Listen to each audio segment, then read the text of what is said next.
5 p.m. Hold on, there we go. Thank you. So we're called to order. Present today are Ken Hall, Nick Dierkman, Scott Edwards, Jan Wallander, Larry Osborne, and Don Wright, and staff Denise Butcher and Maureen Cole. Welcome, everybody, here to this kind of coolish June day. Let me just check if there's any other changes to or any additions or corrections to the agenda before we start.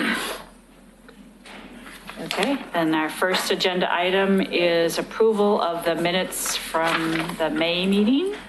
I read those and I move we approve them as presented. Second. Okay, it's been moved in second to approve the May board meeting minutes as written. Any discussion? All those in favor say aye. Aye. Aye. Any opposed? Any abstentions? They pass. I think we'll get quickly through the public comments. The public is not here today. So moving right on to the director's report. As I mentioned, we'll probably go breeze through this because we spend most of the meeting time on the strategic planning update, but director's report. Great. Well, thank you so much, Library Board, for being here tonight. So the May report, the outstanding events of the month were the installation of the new signage, which Don Wright so capably represented the library and got his picture in the newspaper for. Lovely picture in the paper. Yes, and I have received overwhelmingly favorable response to them. People really like the style. They really think it fits in really well. So I think it was a good thing. Nice job. So I wore good clothes that day. There you go. There you go. All right. Yeah. So those were installed. And then as you know, because I've been keeping you posted on this, we're still working with Scott Edwards Architecture, as opposed to Scott Edwards board member, on some interior projects. And we've made a little bit of headway. We're actually going to have a bag of samples delivered to my house for materials which we can select from to be put on top of the hello desk, which is the main entry desk in the foyer, because the white of that just bounces light right up into staff's eyes, blinding them effectively. And that is something that even after we have the other things put in, we'll keep installed. The other things being automated shades up high on the clear story windows in the foyer and some baffling underneath the skylight. So that will help block light coming from those angles, because depending on the time of the year, we have lots of light in there, which in Oregon, you think that'll never be too bad of a problem. Will it? Well, it is if you're being blinded and you can't get your job done. So, so those will be longer projects. And so this is not really a stopgap, because I think once we change it, we won't change it back. We won't peel it off or anything like that. We'll leave it as is, because I think it'll still be easier to work with. And then we are also working on more interior signage, and I actually met with the interior signs person, and we had a long list of like mostly small signs to add to the library, but you know, for instance, the children's collections, there's a lot more children's collections than we had when we first opened. So, because Barrett likes the idea of like many small collections. So just that kind of thing, you know. So of course it'll already match what we have, which is nice when you go back to the same person and they've got like, oh yeah, that's an A102 and we need 3 of those and they're going to say such and such, and it's just all really straightforward. It's really nice. As far as staff goes, I wanted to let you know that Aaron had attended a 5-day leadership training in Pendleton, Oregon, and that was part of the Library Institute of the Oregon Library Association. He's in there. What do you call that when it's the first thing? Premier? Oops, wrong door. That's fine, just walk through. I know it's blocked out from it. Oh, because that's right. Yeah. There you go. And that was kind of the submersion part of it. But then he still has follow-up stuff. It's more or less like a 9-month to year-long program that he's doing.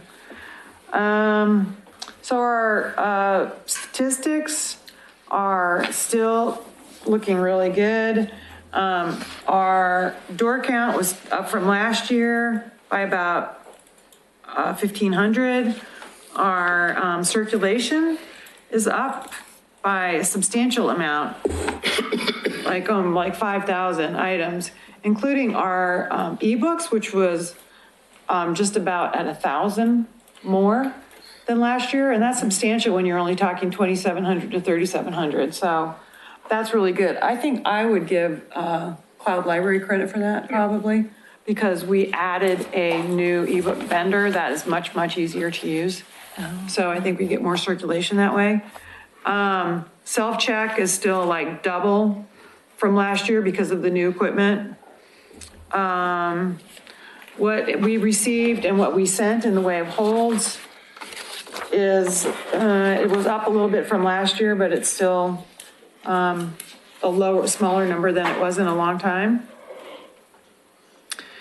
On the narrative or the list that I sent you of things going on page 2, I did include a list of the description or of the statistics that we get from the librarians. So for instance, we have ready reference, second level reference, and tech assistance. And that just at least gives you a breakout of what the types of questions are that they try to track. So ready reference is pretty quick and easy. Second level would be more extensive. And then tech assistance, of course, is with technology. And we do a lot of those too. So those are the kinds of things that are handled, and that's how they're kind of categorized at the children's desk and the reference desk upstairs. Just because we've been talking about reference, that is what I see every month, and that's collated from like smaller, well, actually, that's probably input daily on as they do it, right? Supposedly. Yeah, supposedly. It's an access Yeah. sheet. Yeah. Let's see what else. Everything else is looking very busy. And I also wanted to point out the May the 4th. I think we talked about that in May because I saw you guys after it had happened. We had that really high door count, but we only gave ourselves credit for about 500 people. But our door count was over 900. But, we know there are lots of people running in and out, so we just included it at about 500. So that is more or less what I have to report for May. Anything new or interesting? No. Summer reading started June 1st, and the programs for summer reading start next week. Monday, the 18th, no matter what you see in the Trail News, because the time changed since we published the Trail News, because we have to give them information so far in advance. It is Monday, the 18th, Touch a Truck, which is the kickoff. And that's really popular. Last year was the first year we did it. It was really popular. And police, fire, and public works bring vehicles. And cool things like automated, the public works has things like automated kind of robots that they send up pipes. And so they bring stuff like that too. It's really fun. And kids really love it. And then Wednesday, June 20th, is our first family concert series. And I don't know what the first one is, but there's 8 of those. And, it includes things like the taiko drummers and just a really big variety of kind of with an international flavor for the theme of Libraries Rock, which so most libraries are using music as kind of a backup theme for that. And our signups are really healthy to date so far, so looking good. And school officially gets out, I believe, tomorrow. Tomorrow might be the last day, and it might be a half day, but it kind of depends on where you're in school. So we're like right in those last 24 hours of school. Parents are bracing themselves, essentially. And that's pretty much statistics and report. Any questions for Mo about library report or library stuff before we move on to strategic plan. Okay. All right, so strategic planning. Let's see here. I want to make sure that I've got the right. Audio controls, projector controls, blind controls, monitor controls, laptop select. Good grief, where's the light controls on here? Exit system. That notebook does have stuff in it, yeah. It's not that. It's not gonna do that.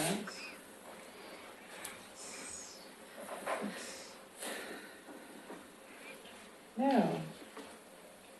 It's not audio controls.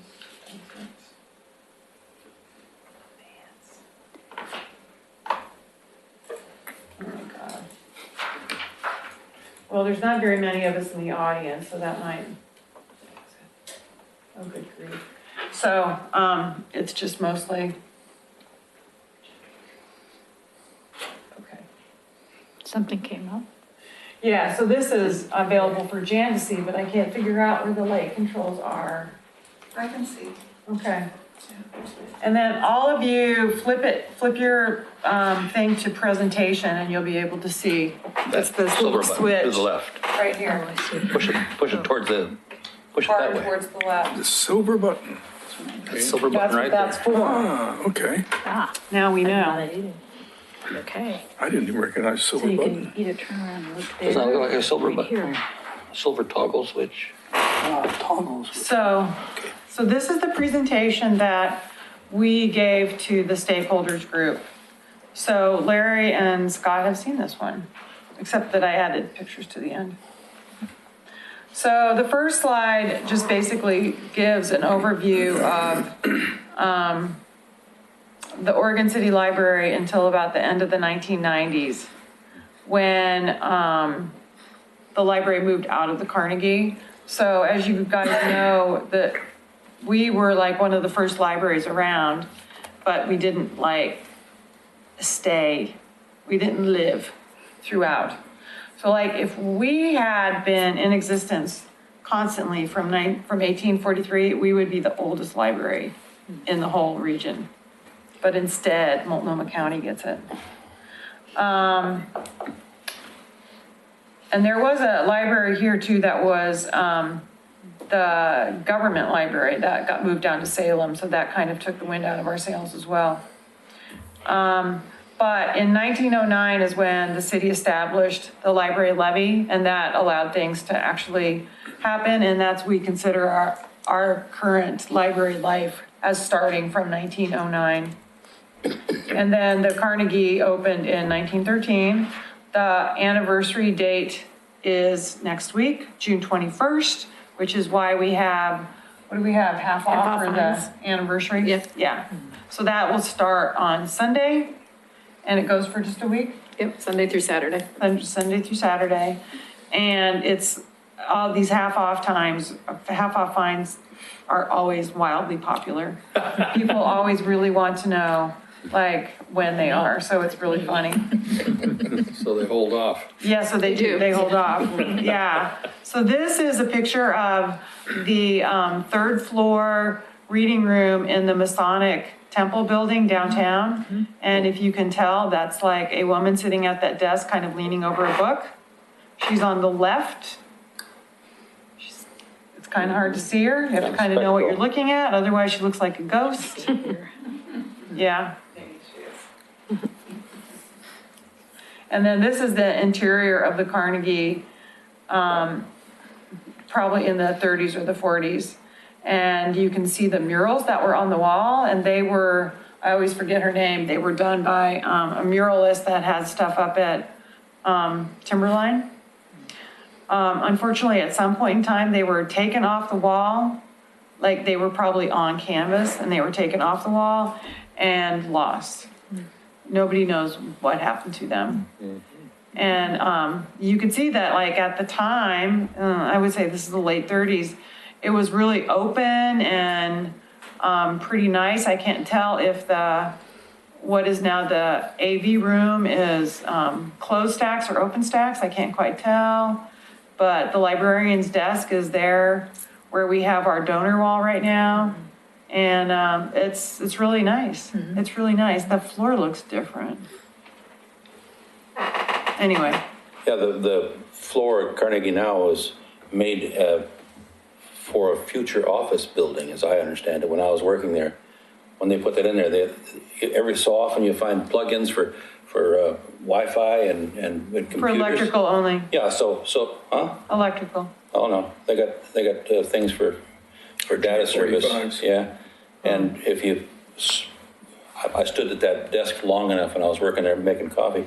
If you grid it off, you could see the cubicles, but that never happened, so. I don't know when that would have happened though.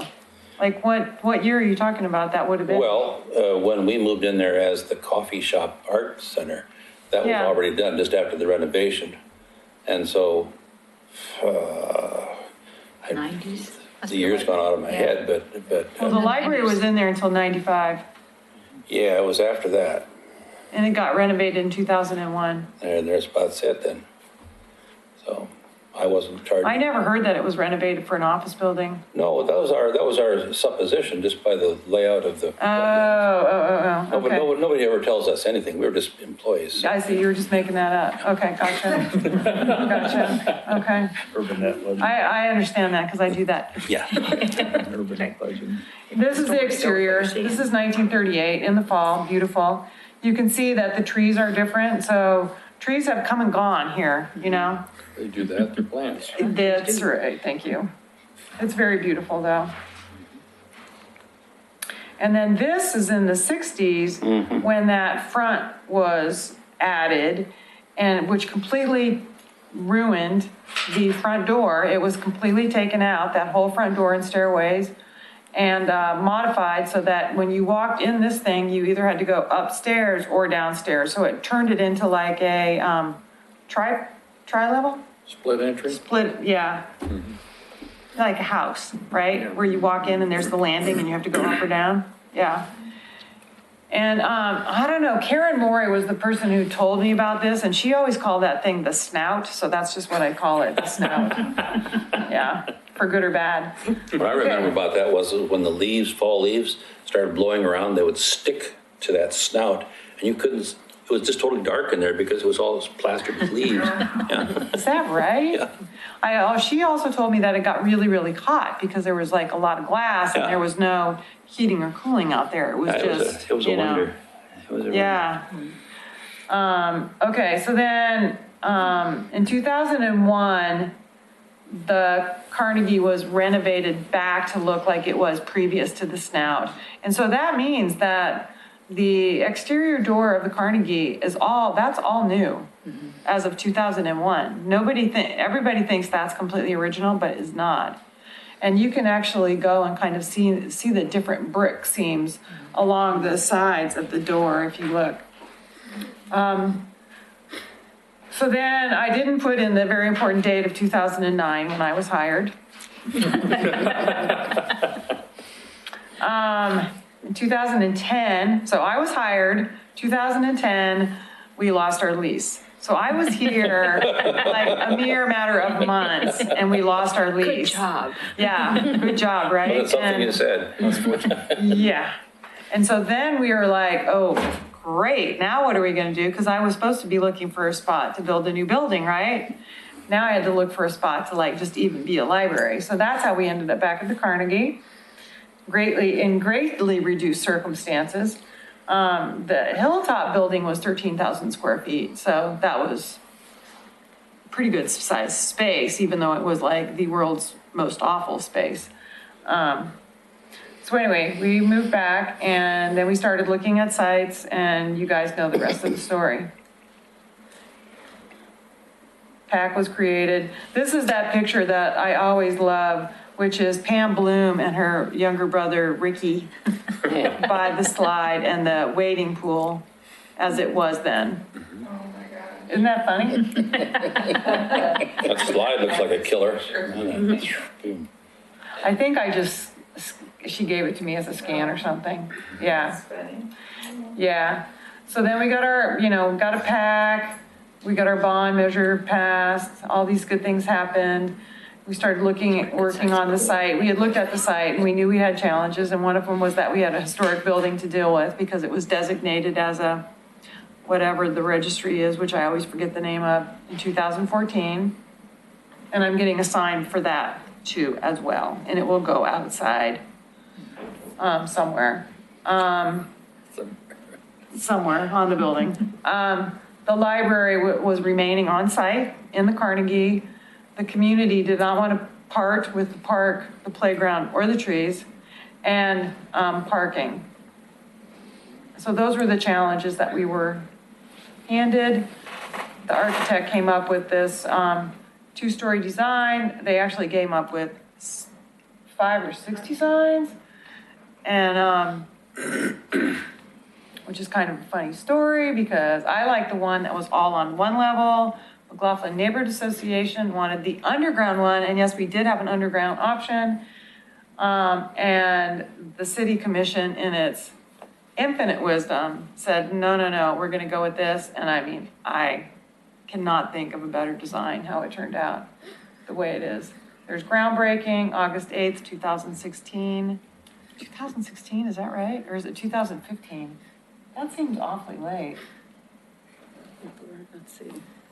That's wrong. Yeah. Yeah, it's 2015. Yeah. That's wrong. And then there's the whole new building. I wanted to spare you all the details of. So we moved into the, as you know, the addition on July 27th, 2016, which is why that was supposed to be 2015. And then the contractors moved into the Carnegie, and then they finished that so that we had our grand opening on October 15th, 2016. So this year will be our 2nd anniversary. And there's pictures from the grand opening. Many people, fantastic. Our contractor is the man in jeans down in the bottom left, Dave Van Vleck. He was fantastic to work with. City manager Tony Conkle is behind him. He's, of course, amazing to work with. Our foundation chair at the time, just left of them, Karen Martini, and our construction architect, Haley Purdy, who had a baby during this project, which was so fun. So the contractor looked like he's holding a brick. Was this the last brick he's Yes, putting in? Or? that's one of the bricks. That, remember, we had the thing that we put stuff into? Oh, yeah. And his job was to put a brick into it. So everybody had like a little physical item that they put in, which was really fun. And then what I tried to describe to people is like what we primarily do. We provide service to the residents of the city of Oregon City, to the unincorporated area outside of Oregon City that's been assigned to us, and those together make up our service area. We provide service. The network office up at the county provides centralized services, and all of their work at network is paid for out of the county general fund, which is very important to know. Other libraries in our consortium contribute through joint committees and shared collections, which, as you know, we get holds back and forth, and you can go to any library in the consortium, and altogether, all of that makes up the LINK consortium. Our funding sources are the library district, which covers the entire county, the city of Oregon City, which provides general funds and administrative services like finance, HR, all that. We are a department of the city, and I am directly supervised by the city manager. And we have lots of oversight groups or interested parties: Library Advisory Board, City Commission, Library District Advisory Committee, and the Board of County Commissioners. So ultimately, the Board of County Commissioners is over the library district, just to ensure that district funds are expended appropriately, and then everything else supposedly is governance by the city, but, and, through Library Advisory Board, and City Commission. But, it's very blurry. It's very blurry. And Nick, we could talk about how blurry it gets at those meetings. Yes. And then our support groups, Friends of the Oregon City Library and Oregon City Public Library Foundation, which are amazing, and we couldn't get along without them. And we love, love, love them. And then here's just a few statistics. So the highest one to date, and I can't wait to see how we do this summer, is like 7 shy of 41,000, which is pretty darn high. And we average like over 37,000 a month. So that's pretty darn high. Our circulation averages just under 45,000 a month, which is nice and high. And our highest one is like one short of 47,000. And our highest number of attendees, we believe, is, and I use that really high number, the door count number, 926. May the 4th be with you, 2018. It's a statistic, I'm going to use it. And then the monthly averages, just to give people an idea of what we did before we opened up in the new building and what we're doing now. The self-checks, of course, since we've added RFID. That's amazing. Self-checks, so that makes a remarkable difference. It's like 5 times the amount of what people were doing before. That's a lot of checking out that staff does not have to do. So they can help people with other things instead of that. Items added, we average at least 1,000 a month now. We're averaging closer to 300 a month new patron cards, but it still fluctuates quite a bit. Ebook usage, as we talked about earlier, has gone up a lot. So this month it was like 3,700, and the average is about 3,200. The internet computer use has gone up by about not quite 500 a month, and cultural passes has doubled. So we're also somehow, because we're maybe more exposed, but people are learning more about some of our other services like the cultural passes. And this is one thing we heard in the strategic planning is, you guys just need to let people know what you're doing better. And it's like, oh my God, we work so hard at that. As you were talking about Aaron and social media earlier, I mean, he spends hours on that. Now, not everybody is on social media, but we have flyers, we have this, we have that. So like whatever the trick is, we'd really like to know what that trick is. There's just some pictures from programs. May the 4th be with you. Meet a ballerina. Lego is once a month. Read to the dogs is once a month, but 2 different dogs we have. The Chiefs contest, that was last year, and that was at the Touch a Truck event last year. So that was our chief competition last year. And then down below is a picture on the right is that's one of those public works robotic things that the kids are being shown. And then what's next? This is kind of how we ended. What's next? We've got some staff dressed up in Star Wars goofy costumes.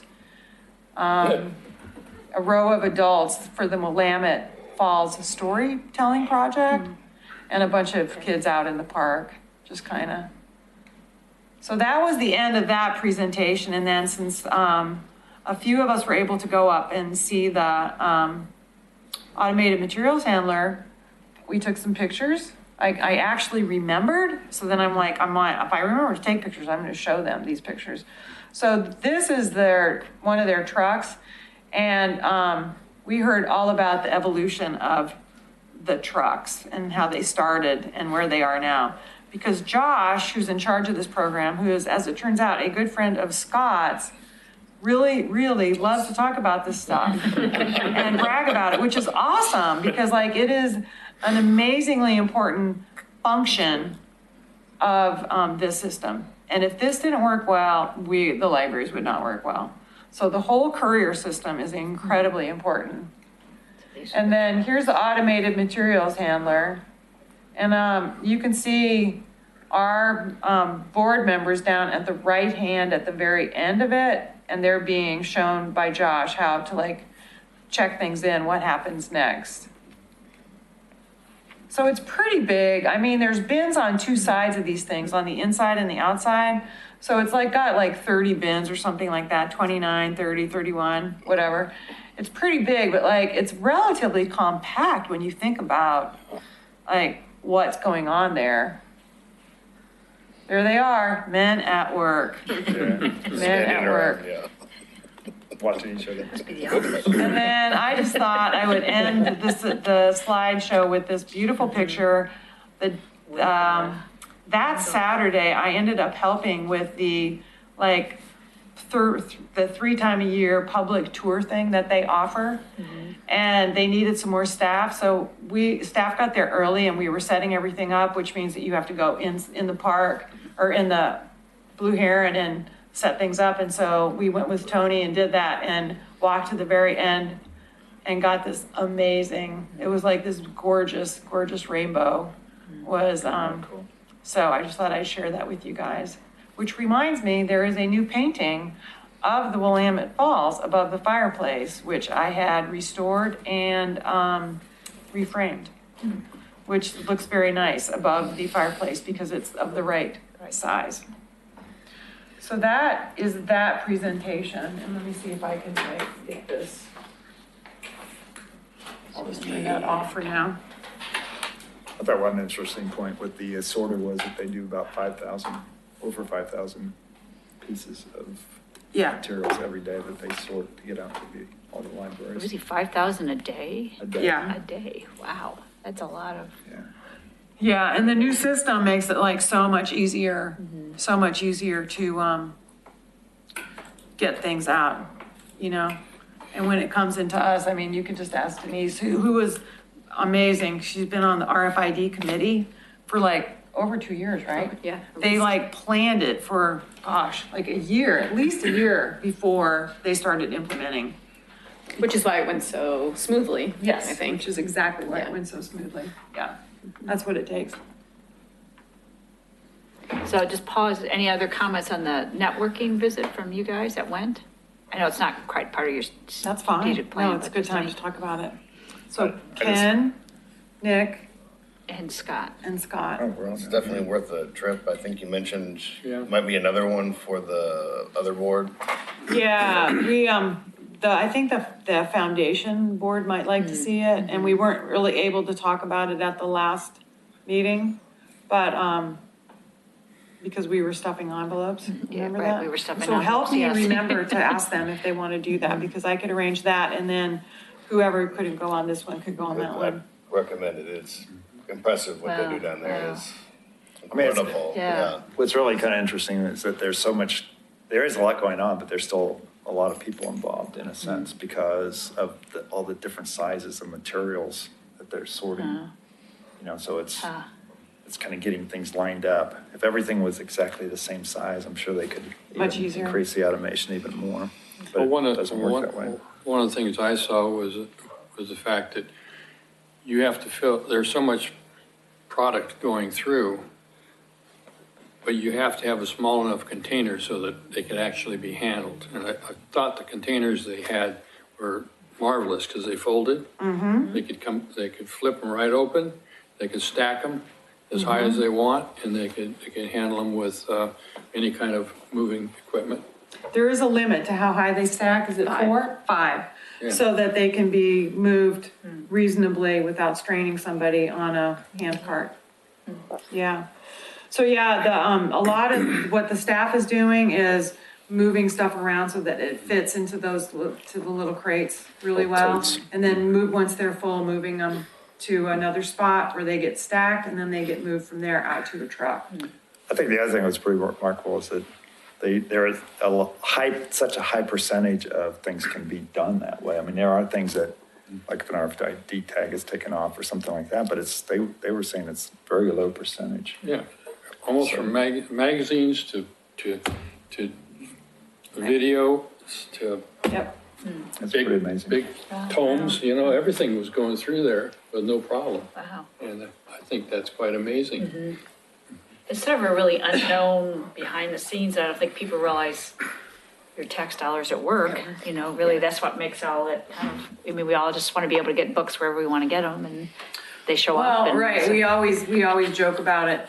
It's like any profession, unless you really have worked in it, you really don't understand what it takes to, that goes into it. But, you know, I mean, our patrons come in and they act kind of like it's magic, you know, like things just show up on the shelves like magic, and there's just so not the case, you know? It's, you have to put a lot more thought into, something like that than people think. And I think it's incredibly eye-opening for people who, like you guys who are, on the kind of the support side to understand like how all that works. I just think it's like helpful, you know, Also, some of the people are part-time, lots, yeah. and some of them, there are some volunteers too. So they're pretty efficient, and it's a kind of an opportunity for somebody who needs, would like to have a little part-time work. Yeah. Not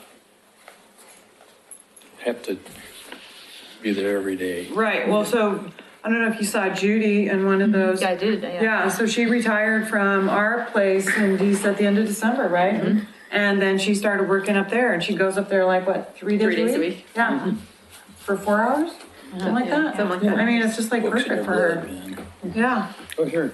so. I guess one other fine detail was that the fact that they were doing holds and things that go on the shelf and sorting those. So it was like two different totes. So Right. when they come in here, you're ready. Yep, you already, Take you them don't to have to- the, what goes Right. in the hold versus what goes back on the shelf and all Right. that. It's already. It really, sorted. really helps when we get it at our end. It makes for a lot less work. And then there's one more step that will be done yet that will make it even less work, right? Just be able to check in a whole crate at a time. When every library is adding the sticky hold slips, Yeah. then all of our holds will come in already tagged. And then we can just check in the crate and go right out to the shelf. We Well, currently hopefully- have 4 libraries doing the hold slips now. Well, I hope there's not going to be any tariffs on that kind of equipment because it comes from Denmark. I know, right? See, ripple down effect. That's Yeah. right. Yeah. So back to strategic planning. Okay. So you did this presentation to the stakeholders group. Right. Did this presentation and then, so we have already done some staff work. And, then what I asked, like we had the 2 of us and then we had 2 other staff people at, the stakeholders meetings. And I asked all of us to pool kind of what we heard were the main themes. And so that is the themes which staff gathered from stakeholders meeting, titled it as plainly as I could think. That's the one that starts with diversity, outreach, schools, serving the underserved, communication. We heard diversity and outreach, I would say, partnerships, that kind of thing, a lot. And Nick, you were there. No, you weren't there. I wasn't. But you were like Scott. imagining this would be the list. Scott and Oz, do you think this like reflects kind of in a Yeah, quick nutshell, kind of what you were hearing from people? Yeah. yeah, definitely. And here, does diversity mean diversity of what, materials, of? It means, yeah, it means diversity of materials, diversity of programs, trying to get to those audiences who do not come to the library. So, you know, having staff who could speak more than one language, you know, kind of trying to address those themes globally. Yeah. We heard a lot about being a center of the community, a community hub. People were talking a lot about the idea of having one place in the community where there was a calendar that people could go to and see everything that was going on, because apparently that's a problem in Morgan City. There's not a really good centralized, like, calendar type of feature. We talked about spaces, not one place. So in the future, where a library could be more than one place, even if it was drop boxes and stuff like that, but to quit thinking of it as like just this as a destination, even like the digital world is a place where we exist. For some people, that's the only place we exist. And we want that to be a safe, welcoming place as well. So to think more broadly of space. But yet also to be a place where in the physical building, people can really connect and they feel welcome and they can just feel really comfortable. We heard that loud and clear. And a place where we offer multiple face-to-face opportunities for all age groups. And we need to get our word out there more about what we're doing. We're doing good things. We need to get it out more. I still don't know how, but that was the message we received. I So, also see here several comments about schools, and I remember in the preliminary, when you were talking about stakeholders, that was a comment from you that it's been difficult to make connections with schools, so. yeah, And so or is the schools more than just school people? I mean, other people are. school, and like, it's not hard making a contact like at one school. It can be rather hard to maintain a contact, even with just one school, because personnel changes. And so the same person that you deal with one year might not be there next year. Like we had Candace Hankin, who is the principal at John McLaughlin, and she was great. She was really engaged. She really contributed a lot. So now I feel like I could go to Candace and say, okay, how can we work together in the coming year? And we could probably think of 100 ideas. You know, we'd have to like really clearly narrow it down. She knows her school, and that would be great. But like, what about all the other schools? You know, and so having that kind of like global reach has been like really, really difficult. I don't know if we're ever going to get there on that. I mean, I think we may just have to attack it one school at a time, because we only have so much capacity in staff too, right? So. But it is a good way to get the word out there also. I mean, that's a big avenue of getting information out to a lot of people. Right. So, like, we don't even have a contact at every school. So there was a librarian who was kind of a central librarian who oversaw all the media centers. And we could send her a flyer on summer reading, for instance. And then she would make copies and like distribute them or something, or she'd arrange it somehow. Well, she's gone and they're not replacing her. So like, now what do we do? So it's like, we can investigate that, but it's like really hard to have that consistent reach over all the schools. If I understand right, then you're not getting any support at the school district level. Yeah, that would be it. Is that, I mean, a Yeah. summary of it? Because that's, seems like that's where it needs to be. At least to be able to get some structure in place. So, Right. because it's like you're saying, if you're working with every school, Right. that's going to take a lot of effort, and there's no consistency necessarily, which, Well, exactly. And they're so busy with their stuff and they're so strapped. And, you know, schools are just constantly, there's something all the time. What is the role of libraries in the schools these days? Has it diminished?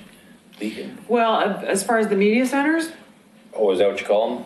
Non-libraries anymore? that's what they call them in the schools, Okay. yeah. And? So it depends on the school, because in Oregon, you can make a school by school decision. The principal can make their own decision, what they want to do and what they put their money into. And so some school libraries will be completely run by volunteers. Some will have like some paid staff. I don't know that any of them have, well, wait, the high school and at least one other school has a librarian. But there's two, because I just asked Candace. There's 2 librarians for the whole system. And I don't know where the second one has, what role they play. I have no idea. So that is a school-to-school decision. And I would think it would be influenced by the district, but I have no idea. So I was trying to get a little bit more info from her on how that kind of worked. I followed up with her later. But there's a lot for us to learn about all that. So, and then there's some schools like Beaver Creek, they're in the Oregon City School District, but they always reach out to us, you know? So because they're reaching out to us, we're gonna tend to go there because they make it way easier. You know, they tell us ahead of time, like, we're gonna have family night, can you come? It's in a month, you have time to prepare for it, blah, blah, blah. You know, that's, so, it's it's so hard to do the whole district thing. Yeah, I don't know. So those are the themes that we picked up. The next one that I have is the service responses. And this is like a really, really brief, let me look at it online. I don't look at these things. Where do you go to look at the document? Hide attachment. Oh, you don't have one of these things? Oh, it's different. Anyway, service responses, I can't remember if I told you guys about these things. So this is the book. This is the book, Strategic Planning for Results, from the Public Library Association Results Series. That is like one way to do strategic planning. And this is the Darcy Hanning from the State Library who helped us. She uses this method. So service responses are like kind of those areas of similar activities that kind of make up areas that libraries do stuff in. So for instance, be an informed citizen. The whole thing is be an informed citizen, local, national, and world affairs. And here's the description. Residents will have the information they need to support and promote democracy, to fulfill their civic responsibilities at the local, state, and national levels, and to fully participate in community decision-making. There's 18 of these things, and they're all listed here, and all of them have like a description, a longer title, a description, typical services and programs in libraries that select this as a priority, potential partners, policy implications, critical resources, possible measures, and that's about it. Suggested target audiences. So that's what this book does. It spells all that stuff out. So if I'm going to, if my stakeholders say this is really super important for us and I can't think of one single goal in that area, then I can go to this book and it will like list all kinds of stuff for me. Suggested activities. So what we had, even though we do work in all 18 of these areas, at least a little bit, we can only do a certain number of these really well or focus on a certain number of these. So everybody was given dots. It was really fun. And they were around the room and people had 10 dots only and they had to spend their 10 dots on however they wanted to. They couldn't do all 18, they could only do up to 10. But a lot of people chose to say, like, put 3 on create young readers, for instance. Okay. Right? So that's how people expended them. Staff also went through this process. And so what you're seeing here is, in the first column is the staff tally, which is really interesting because we totally clumped in like just a few things and where those are ranked. And then the stakeholder tally is way more spread out with way lower numbers, so a little bit harder to find decision-making around. And then their ranking. And then the last one column is important to the stakeholders, important to the library, important to both. So there were 4 that were clearly important to both. And that was create young readers, know your community, satisfy curiosity, stimulate imagination, and visit a comfortable place. So those 4 were important to both groups. And so I think that's probably pretty good data.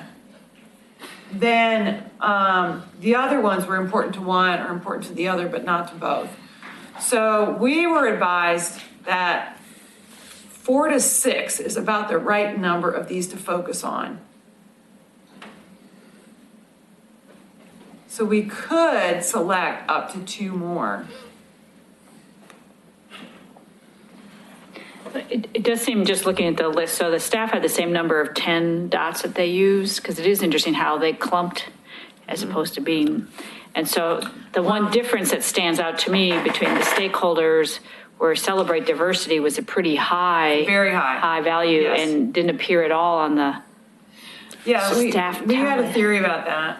We had a theory that staff just would consider diversity something that you'd like do through everything you do. You know, you would have it like integrated into everything you do. But, I mean, there's nothing wrong with calling it out. You know, Nick, you had a question or a I comment? just wondered about how this was going to be used in this, in the process, or did Well- maybe you mentioned that and I totally missed it, but It's important because like at the end of 5 years, we want to go back and have some activities in these areas and say, yeah, we absolutely celebrated diversity through this, and this. so before we talked about, I know we have a mission, vision, and we talked about values at one time. Would these be considered the values? They're related to values, but I wouldn't consider them values. Would you consider them values? No. I mean, are you still thinking values or no? I know the process could be totally different than what I was thinking. Yeah, no, what we had before was the mission, the vision, the mission, and we had from the library board, we had guiding principles. Okay, guiding Principles, That- which okay. is, which is kind of like, I That consider would those to be that. value Yes, statements, yes, basically. Yeah. Yeah, Is that still, that's totally on the table. okay. And we don't have to like decide anything tonight, you know, because this is like pretty important. Yeah. And we probably should kind of think about a way forward a little bit. And we've got a timeline, a I just tentative like the way, timeline and stuff. I think we talked about with Willamette Falls and what they were doing with that project. And Oh, well, they have clearly, like, they have like four they have four And core they- values. core values. Yeah, And- 4 core But they values. hold it up and they say, if, you know, where does this, if it doesn't fit on any of those core values, obviously it doesn't Right. fit at all. But, Right, you know, and then where's the strength of this particular thing that's being considered? right. And I just see a lot of value in that. Oh, I do too. And in our situation, what we don't have finalized is our vision actually and our mission. So the vision, you know, the staff had created a draft vision and we like brought it to the stakeholders. They gave us really good feedback and now we are in the process of wordsmithing ourselves to death over that. The mission, we got a bunch of themes from the stakeholders group because that was kind of like their job. And we have created something, and where is that? Has that not been torn to death yet? No, nothing's gone anywhere. Well, has our staff gotten a hold of that one, our core staff? Because I thought that was in the same email. I think it is. I Yeah, don't you're think, right. I think it was the vision they were all had their, Yeah, no one mentioned anything about them. yeah. So those are still in draft form. And then also, you know, we probably should revisit the guiding principles before we go too far on this, because I think those 3 things could definitely help with this. You know, if we even decide that we want more than 4, you know, if we don't want more than 4, we've kind of got our 4. As long as they are not out of the realm of like what our mission and vision are, and they're not going to be, you know? So the themes go into the vision, is that correct? Or no? so what I think I heard you say, let me just try, is the planning framework you're using says libraries should do something within one of these 18 service responses as a focus. And so we're trying to define within this kind of, Yeah, no, not quite. okay. So what they are saying is that the work you do at your library should be related to your community. And you want to be everything to everybody, but you can't. So these are the areas which a library does work, generally speaking. Whatever your community needs are should be reflected in that work, right? So you need to select like the 4 to 6 top ones of these areas that reflect your community and what's important to them as well. So like if creating young readers is super, super important to you, but you have like 10 kids, you know, maybe that's like not gonna be quite as important as something else. So we are always gonna address all these areas of work in our library, but we're gonna focus on some more than others.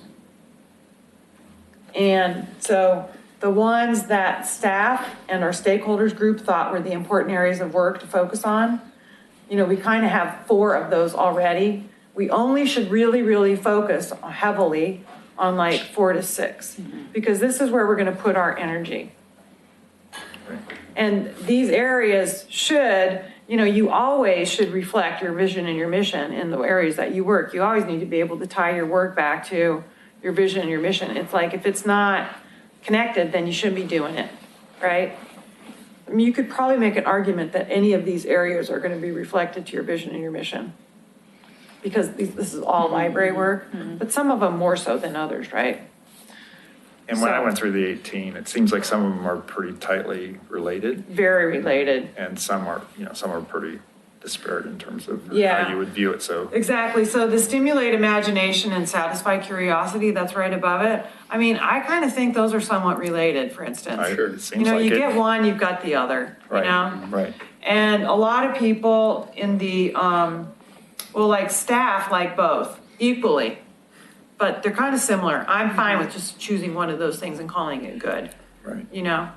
So that's the kind of thing. I agree with you totally. So I guess how I tend to think of this is, I mean, you're right, you're going to do all these things all this time because this is library work. So Right. the strategic plan is, what are we strategically maybe going to overemphasize or build more on over Right. the next 3 to 5 years? I've even decided a time frame. You know, since the Right. last strategic plan was all pretty focused on getting the building. Exactly. And creating Exactly. capacity. So now we have Exactly. capacity. So Right. what are we going to do with that? Right. Yeah. And then you create goals and objectives for like, and in 5, you know, in 5 years, we want to look like blah, blah, blah, right? How do we get there? And through these areas. So like creating young readers, you know, I've talked about that Dolly Parton Imagination Library and how that gets books in the hands of readers at home so that they've got that home library that they've got building up as well, you know, which is, you know, if you read the literature, it's important for kids to have books at home as well and own them themselves. So, I mean, that's, you know, it's an activity basically that we would like try to engage in that potentially if that's what we decide. Well, creating young readers is like super, super important to this community. You know, how do we help make kids school ready, you know? It's not just literacy that we heard was important to people too. It's like literacy plus like lifelong learning and being interested in learning and all those things, even socialization, which I have to tell you, story time is great for learning how to be socialized. Because you are supposed to like act within a certain behavior range when you're there. And Miss Barrett is very like on top of that.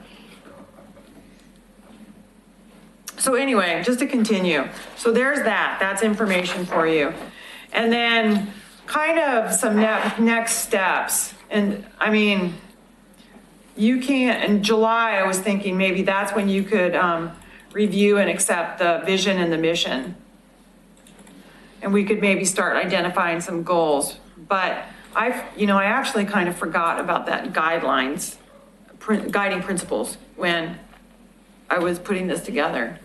And I found some more information on the guiding principles from when we had looked at it in 2011, which I could provide you with that might be helpful and might help us have a conversation about that in July. So I would suggest in July, we would be able to get to you guys ahead of that, like a revision of the vision and the mission, and then some information about guiding principles with a reminder of like kind of where we are with that.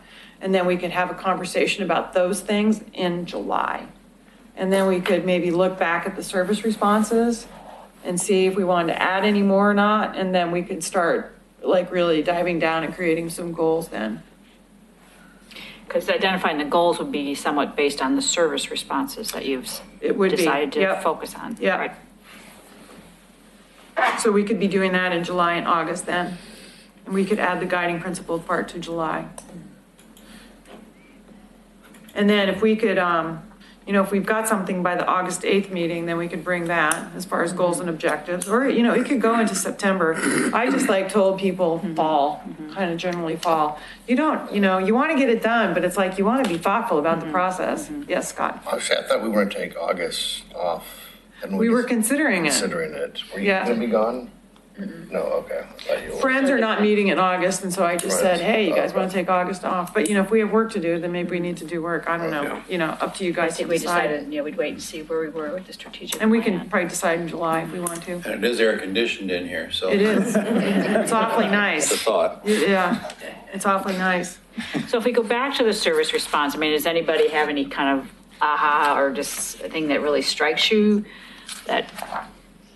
From this list. From this list, that the 4 that are in yellow that are important to both?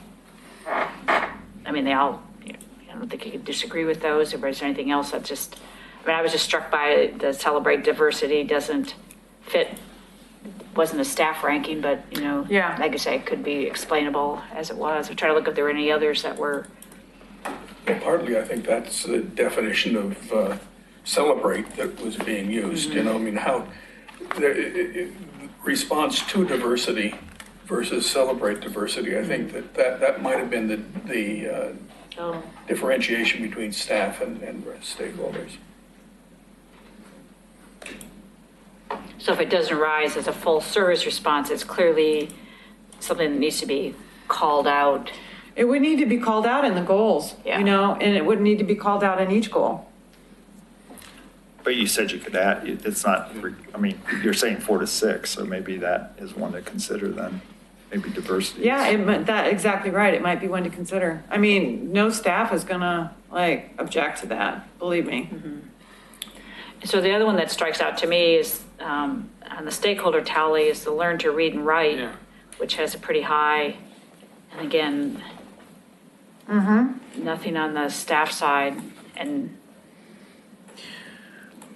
Right, and I Yeah. guess we thought that wasn't as important because we think, and this could be not necessarily be true, but those kinds of activities are probably done elsewhere better. be my sense too, but yeah. Yeah, and so I was that's just kind kind of of, surprised it was so high on the yeah. stakeholder Well, and it's side. very important, but is the library the place for it to happen, I guess is the question. And there could be some activities, but I think we're more about a place of helping people continue their interest in writing, for instance, or like having a poetry group or having whatever, that kind of thing. Book group, So for Scott and Larry that were there, was there any discussion about kind of why this came up, learn to read and write? Was that from the stakeholders? So, Why Yeah. that would be seen as a focus for the library versus? I wasn't there for that one. for that you weren't, discussion. were you paying attention to us? I don't remember a discussion about it at all because it was primarily tally-based at But that point. I like your explanation. That's so universal and I think when we look at, all the, the programs that are created, there's opportunities that are created for people to come, but it's not universal from the library. You're not trying to educate the whole world. in terms of Right. reading. And we don't offer English as a second language classes. Right. And there are places in the city that I think do. If we saw that as this huge need, I guess the way we see it is that the percentage of people who need that kind of stuff here is just greater in other communities than it is here. Yeah. And so, and other people do it. But Candace, as a person who sees a lot of parents that we never see, felt like it was a pretty big need. So, which was interesting for me to hear because those are people that I may never, intersect with. A lot of people that need these things don't tell you they need them, but she may become aware of it through her other interactions with them. So, I don't know. But yeah, it was really important to them. Is the library the place for it again? Because as Darcy was trying to get us to think about, Are we duplicating services or are we complementing services? And sometimes, I just don't know sometimes either. I just don't, not sure I know what's available well enough. And then that would be another thing for us to know better. And that goes into really knowing your community and what's available in the community. Like if we had that more as our focus and could direct people and then figure out what's missing a little easier and where we fit into that, I think that would be more valuable to the library and the community, frankly, than just saying, okay, we're gonna do this, let's start classes, you know? It's like, we just don't know that. I've known, because of the industry I was in, quite a few adults who are totally incapable of reading and writing. Yep. You'll never see them in the library. Yeah. So some of these people were taking special classes at Portland State in the 70s. So, I mean, people in their 30s and 40s. Sure, and I think there might be classes at like Clackamas Community College. That And I'm would be talking- my sense of it. And these are people who born and raised in this country. Oh, yeah. But I do like what you were talking about in terms of community and knowing what those programs are that are in the community. I think that would be very valuable to have. So if you know, if somebody asks that kind of question, or, I mean, Right. I don't know what's available now, but I think that would be good. Okay. I think my only point would be that something that's high on the stakeholders, you want to pay attention. Yeah, and definitely. be clear what they were trying to say or why that's maybe not appropriate, so. Were there other high ones I'm having? This is like really hard for me to read. So, Well, let's see, so the Celebrate Diversity was the highest one that was only important to stakeholders, but then Learn to Read and Write was just one less. And then the numbers dropped off. Yeah. So those two, I think, Celebrate Diversity and Learn to Read and Write were the highest to the stakeholders that staff did not. thanks for doing that. Yeah. Appreciate it.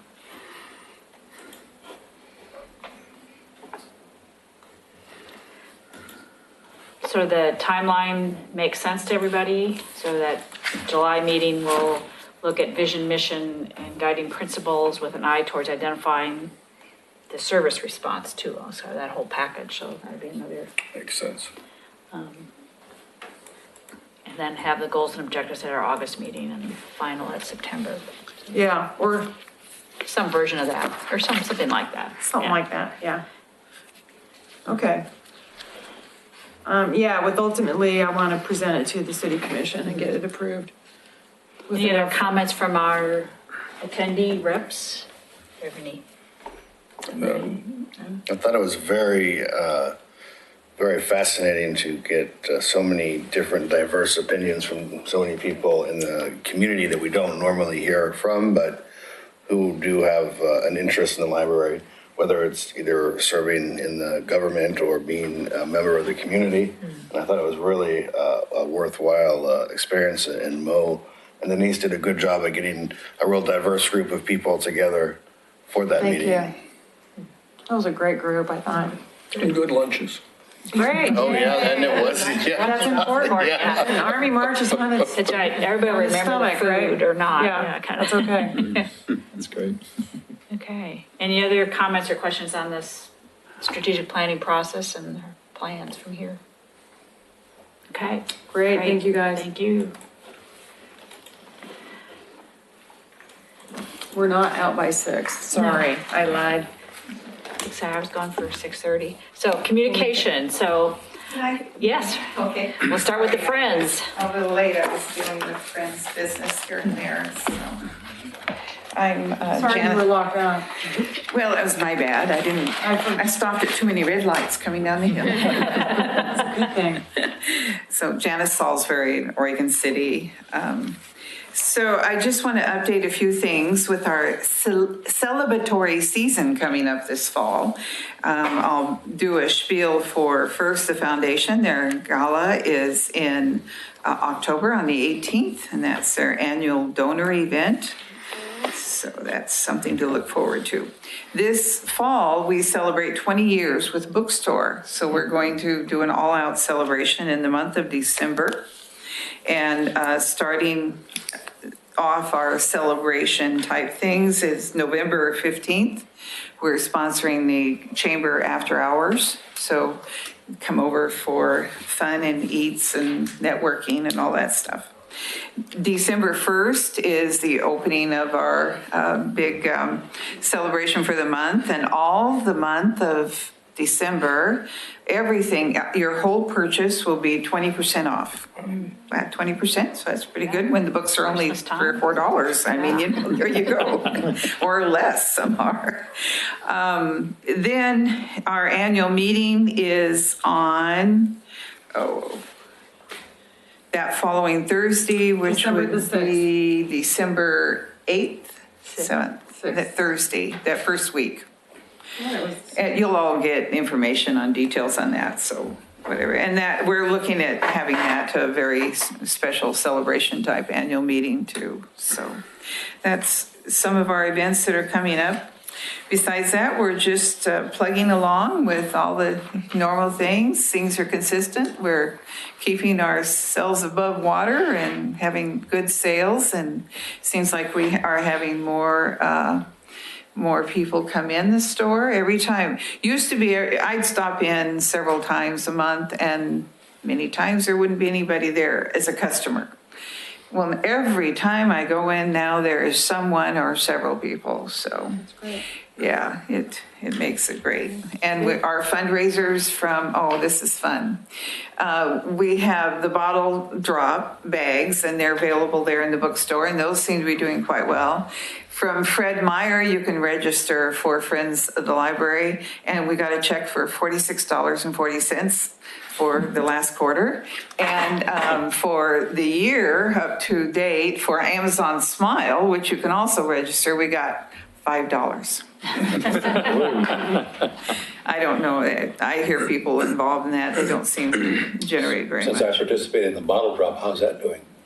It's going really well. I don't know the latest because I just spaced it, forgot to look at it recently. But a month ago, we had about $80-some. Okay. So it's doing fine. Now that things are 10 cents, more things are My available. can finding as I'm picking up as summer comes along, because people are drinking a lot more. Yeah, you are right. Yeah, and all the picnics and stuff, people seem to do that. So, yeah. Great. So, Thank you. yeah. Any questions or any other comments from your? Questions for the friends or? Oh, no questions, but And- comment I'd have is when I was at their meeting today. Yes. And they were working very hard on figuring how to promote their things and let people know what's going on. And they're going to spend some money trying to do it. Yeah, we've got a website up and running. The couple gals really worked on that and got that all sorted out here recently. And Ken, thank you for being there today. It's always nice to see if it was quite a group there today. So, yeah, thank you. Sounds like it already planned for your Christmas shopping at the bookstore. Yes, that's right. 20% off, hey. Okay, why don't we do Library District Advisory Committee? Sure. Go ahead, Nick. Sure. There were still the two task force topics were dominated all the discussion. But the one is with Gladstone, and that ballot measure did pass, so that was huge. And so they're working through the details of the short-term task force, and trying to minimize any changes that they have to make to the master agreement or the IGA. IGA. So that seems to be progressing pretty well from what I can tell. And then on the large task force, there was still a lot of discussion around where LDAC fits in and those types of things. And we kind of ended up with Greg's going to go back and kind of re-outline everything, and we're going to review it at our next meeting's not until September. Yay. So it will be a while, but just to get all those together. And then the other focus is on the statistics by library. And that information, I think did that other small group meet? Did you meet? No, so the statistics is the annual statistical report that they've been revising for quite some time because they really wanted to be sure they had the information they needed in order to like report up to the Board of County Commissioners that yes, indeed, everything is like being expended on libraries. And, you know, some libraries have administrative costs from their city, blah, blah, blah. So it was like how to deal with all this stuff. So we finally have an agreed upon format, and the subcommittee that is working on these things is going to meet in July. The directors will have all of the reports done well before that, which means in my case, I need to get a couple of things reviewed by finance as far as like figures. So, and then what I need to do is review it with probably Jan and Nick probably is who I need to review it with, because there's actually a place in there for it to get signed off by a library board member. Because what is important to people is that this stuff is reviewed with the library board. And so I can bring that to a future meeting and give you guys a look at it. And basically, it's very, very similar to the state report that we talk about annually. And it's kind of tied into the standards, which we also talk about annually. So it's not like it's any new real information that you haven't been exposed to. It might be a little bit more granular in the finance area. So anyway, and then I will be attending that meeting for sure. And we're just, the directors are a little concerned about the LDAC group understanding their function in this whole kind of messy organization. And it works, but it's not, you know, it's a complex structure that makes this work. For And sure. so That's definitely true. Yeah, Totally so agree. a lot of people would, yeah, and that's enough to say right there. So just ongoing conversation about that, but we have a amazing chair, Al Manteco, who does a wonderful, wonderful job at facilitating these meetings and making sure that everybody has a voice at the table. Sometimes more voice than you want, but that's all right. And yeah, so anyway, I will be in touch with you guys on that. Sounds good. That's pretty much it. Okay. Any questions for Nick? You're Tom is just grateful he's not there. No, but as you talk, I'm reliving things, so, yeah. Glad you're in it, The Nick. nightmare comes back. Yeah. And then I'll just comment on the library foundation, the library board foundation. As Mo said, we did meet on a Monday and stuff letters, so probably some of you will be getting a letter. The Library Foundation was just kind of reminding people we're here and kind of what's happened and stay tuned. I think at this point in time, you know, most of the money has been set aside. This money has been set aside to purchase books, and that's been happening, and lots of new books and materials. I think we're sort of pausing to decide what next, to kind of wait towards the strategic plan comes out and then figure out where's the best kind of connection for the foundation to tag into the strategic plan. They also too have a new website, kind of updated with some new photos and just an easier way to donate and those kinds of good things. And as Jan said, we set a date for the next donor thank you for October. So if you want to be invited, you have to donate because it's, you know. There you go. Yeah, it's a donor thank you. So if you haven't donated, you don't get to go. Yeah, So it's really fun to drink wine in the library. Yes, you can drink wine and eat in the library and wander around. It's So, really hey. fun. I don't think, do we have any other buddy that's representing us on anything? I think that's everything. Everybody's been on something, done everybody, yeah. something.